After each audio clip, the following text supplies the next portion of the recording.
Салам достор, сиздер менен мен Азаке, Элуксун YouTube каналы. Бүгүнкү чыгарылышыбыздын карманы өзүнү адам кылып тастыктай албай жүргөн карындашыбыз. Видеону аягына чейин көрүп колдоп коюңуздар. Карындашыбыздын көйгөйү бир гана мени адам деп мыйзам чегинде таанып бергиле деп бүткүл кыргыз элине жана бийлик башчыларына биздин экран аркылуу кайрылып турган учуру. Мен бияка турмушка 19 жашымдан чыккам да. Күйөөм болсо ачыгын айтайын. Күйөөм каза болуп калды. Күйөөм наркоман болчу. Наркоман болуп, передоз болуп каза болуп калды. Анан мен каза боло элегинде эле мен экинчисинде турмушка чыкканмын. Экөөсү ажырашып кетти эле. Мен уже тойгом да жашоодончу. Кайненем болсо аборт кылып сал, искусственный род кылып сал, сен орукчан төрөйсүң баланы. Эметпеле кой деп, мен болсо укпай жок, мен Алла Таалама ишенем мен деп төрөдүм. Төрөп анан 1-2 ай жашап эле ажырашып кеткенбиз. Ажырашып кетип, мен болсо экинчисине турмушка чыктым. Анда барганда эле кайненем мени жактырган жок. Мен буга дейин бай кыз таап бермекмин, жакшы кыз таап берип, сенин да эчтекең жок, силер эч ким эмес турбайсыздарбы? Ата-энең эчтекеси жок экен, сенин тем более документиң жок экен. Биз каяктан билебиз сен кандай кыз экениңди деп ажырашты. Ажыраштырганда да мен 2 айлык боюмдары болчу. 2 айла эле мени таштап кетти да. Мен бала менден эмес деп, жүр анда ДНКга ишенбесең деп эметсем да болбой койду. Азыр өзүнөн бай кызга үйлөнүп алган. Менин балам азыр 6-га чыкты. Бир дагы келбейт, бир дагы эметпейт, сурабайт. До этого мен экинчи күйөөм менен биринчи күйөөм менен кайра жашап баштадым. Жашап баштаганда ал болсо передоз болуп каза болуп калат. Каза болуп калып эле ошентип эле азыр мамам үйүндө жашаймын. Андан кийин эле бир балага жолуктум. Айбек деген балага жолуктум. Ал Айбекти мен айылым полный, кантрово деп полный билет, бияк Бишкек да билет. Башында жакшы отношение кылып, эметип жүрдү. Андан кийин эле мени сабап, муунтуп, жастык менен муунтуп, кызганып эле монтип эле жолдо басып барса элек сен биякты эметип атасың. Буларды карадым. Булар сени карады, значит не то деп. Симкаң ыргыт дейт, макул деп симкамды ыргытсам, өзүнө восстановить этип атат. Менин паспортум жок да, мен восстановить этейин десем, паспортум жок. Симкамды ыргытып, өзүнө болсо эме кылып атыптыр, регистрация кылып туруп, ошол жакта номерлерди бүт мен туугандарым, классташтарым бүт бардыгына бирден чалып, бир тууганыбызга чалып, группага киргизип, аны тууганыбыз группадан болсо коркутуп мени жүрдү да. Мен азыр группага киргизем, сен мени укпасаң, эметпесең деп. Кадимкидей 1 айлап, 2 айлап мени камап койчу, үйүнө 1 жумалап камап койчу. Сабатчы да, мындай кандай десем, мындай жана раб болот го, рабты относиться эткендей эле жана кинолордон көрүп каласыз го, ошондой эле отношение болчу да. Сабап мени. Милицияларды чакырсам, 102 чалып милицияларды чакырсам, алар келип алып это эме деди да, деп, это семейное дело деп туруп кетип калышты. Ошондо дагы көрүштү тиземдин жарылганын, менин чачым мондой эметип турганды, жулгандарын кошуналар да көрдү. Могу Аламединский жакта квартирада жашап жүргөнбүз. Анан кийин мен болсо чыдабай эметип айылга барып врачкама айттым.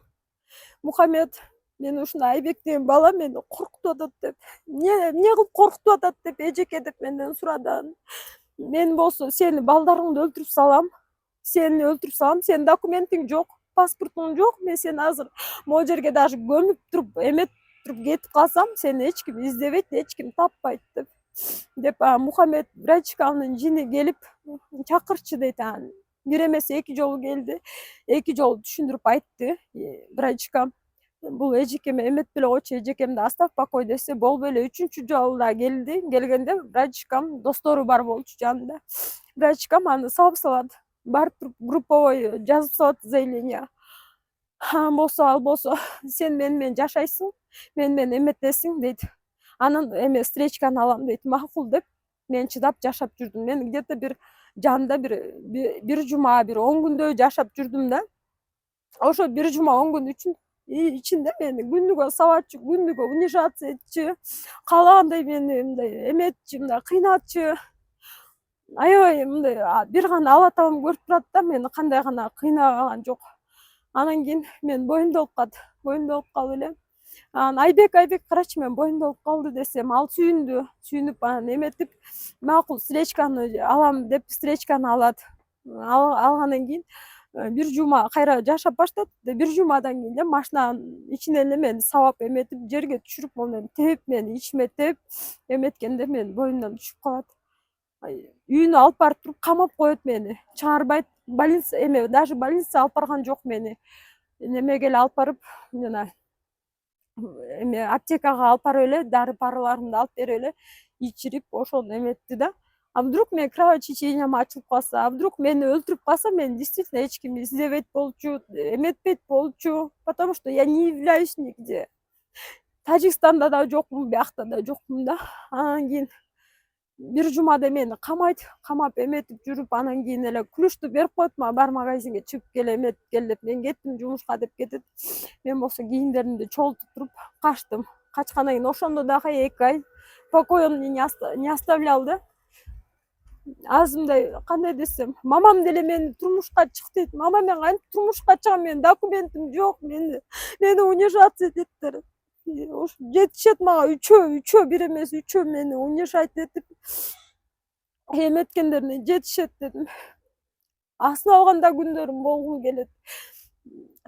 2 баламды ойлоймун. Бүт айыл полностью билет. До сих пор документим жок экенинди. Ошо эмне кыларымды билбей силерге кайрылып атканмын. Барбаган жерим калбады бейки. Баарына барсам баардыгы отказной. Жардам бере албайсыздар. Эч кимиси жардам бербейт. Могу паспорттун азабынан мен бир жолу жипти алып туруп, монтип туруп, жипти эметип туруп, асынам деген жерден братчикам келип туруп жипти эметип салган, кесип салган да. Сен жиндүү болуп калдыңбы деп. Же ала табамдын эмеси, мен ал ошо историяны айткан жокмун да. Туалетке барам, монтип лезвие алып алып отурамын, азыр венамды кесем деп. Бияктан балам чуркап келет, улусу же кичүүсү, мама, что ты там делаешь деп. Балдарым эле токтотот да меничи. Документ жок, аябай кыйын экен, даже могу несчастный телефондо эмеси бар да, документи бар. А мен адам болуп алып жок менде. Мен ошол аябай эме болдум да, жаман болдум. Ден соолугум да өлүп атат. Женский, по-женски мындай. Просто мен билгизбейм да үй бүлөмө, мамамдарга. По-женски я больная. Балдарым мынакей улусу 3 класс, кичүүсү 0 класс. Алардын ар бирине школго акча, тиягына акча, биягына акча, кийим ашына акча, жеген ашына акча.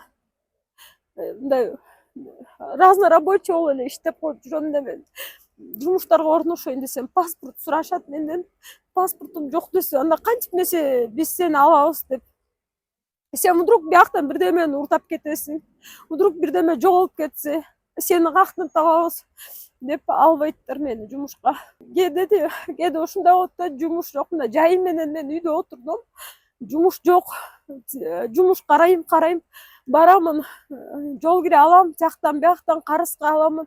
Азыр элге деле даныма мен карыздарым бар да, карыздарым момундай айткандачы эптеп күнүмдү өткөзөм да, анан кээде даже момундай ой келет да.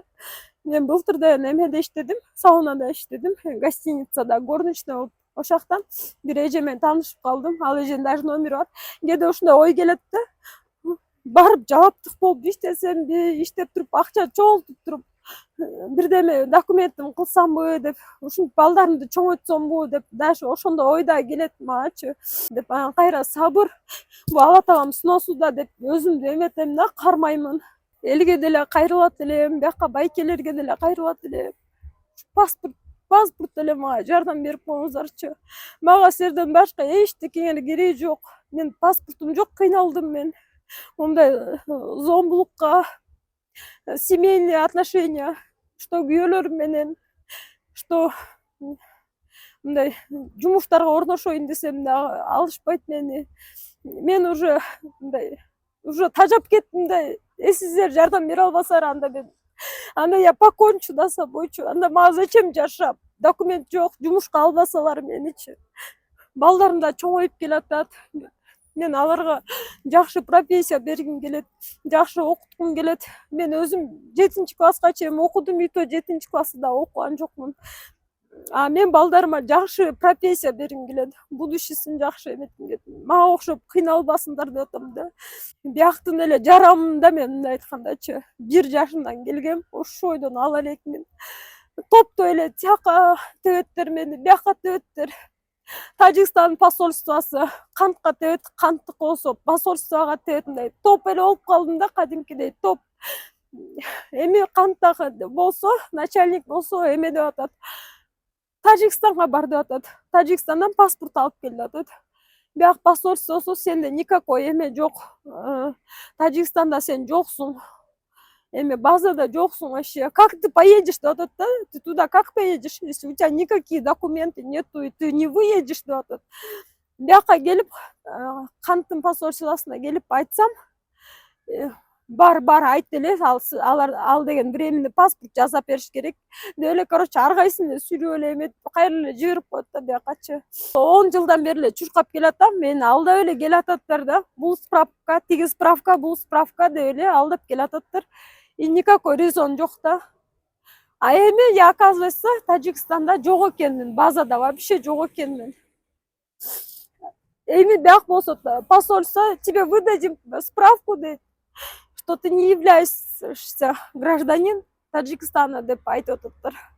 Садыр Нуркожоев, Камчыбек Ташиев, сиздерге мен суранамын. Мен сиздерден башка эчтеке жардам сурабайм, бир кандай единственный паспорту сураймын. Мага паспорт бериңиздерчи суранамын.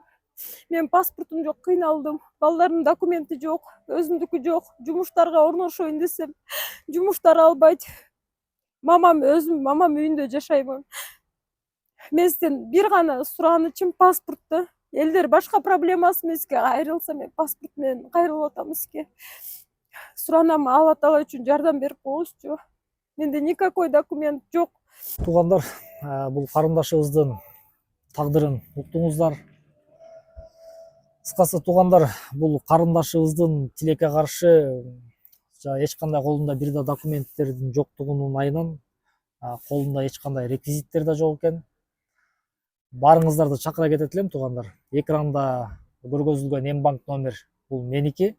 Ошол жерге колуңуздардан келишинче бул карындашыбызга жардам берем деген адамдар болсо, кайдыгер карабагандар. Ушул Мбанк номерине кичине да болсо жардамыңыздарды берип калсаңыздар болот. Аллах Таалам ыраазычылыгы үчүн. Ал акчаны, ошо топтолгон акчаны кийинки берүүдө бул карындашыбызга жолугуп, аманатыңыздарды келип тапшырып бермекчибиз. Эгерде ишенсеңиздер, ишенбесеңиздер, жаман сөз жазып которбой эле коюңуздар. Сиздер менен мен Азаке, Эл Уксун YouTube каналы.